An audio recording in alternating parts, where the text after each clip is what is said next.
Во моментот кога требаше да почне седницата, на чиј дневен ред е и неговото разрешување, државниот обвинител Љупчо Коцевски објави дека поднел неотповиклива оставка. Еден час претходно ја добил поканата од собранието, но без предлогот за разрешување и не му било возможен ниту разумен рок за да подготви своје обраќање. Предлогот не е заснован ниту на закон, ниту на факти, туку представува опасен преседан со далекусежни последици по независноста на јавното обвинителство, рече Коцевски во јавното обраќање. Овој предлог, како основи за разрешување од она што го имам како сознанија, содржи само 3 реда, а ниту еден од нив нема образложение или аргументирана подкрепа. Законот е јасен. Државниот јавен обвинител може да биде разрешен само доколку се утврди дека сторил тешка дисциплинска повреда. Тоа е така не заради заштита на Љупчо Коцевски или на кој било друг што ќе дојде на оваа функција, туку заради заштита на самостојноста на јавното обвинителство и начелото на поделба на власта. Принципи кои денеска се длабоко нарушени, бидејќи со ниту една постапка не е утврдено дека сум сторил ниту лесна, ниту тешка дисциплинска повреда.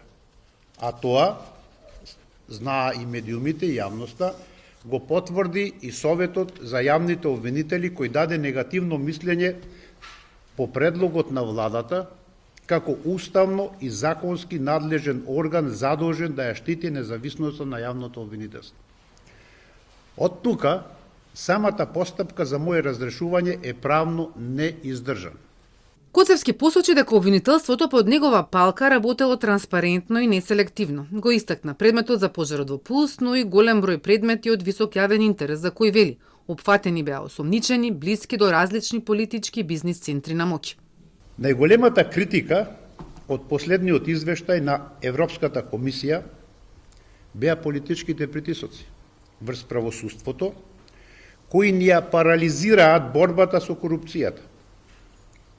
Предлогот за моје разрешување е вистински пример за тоа, кој верувам ќе се најде во следниот извештај. Јас знам зошто денес стојам тука пред вас.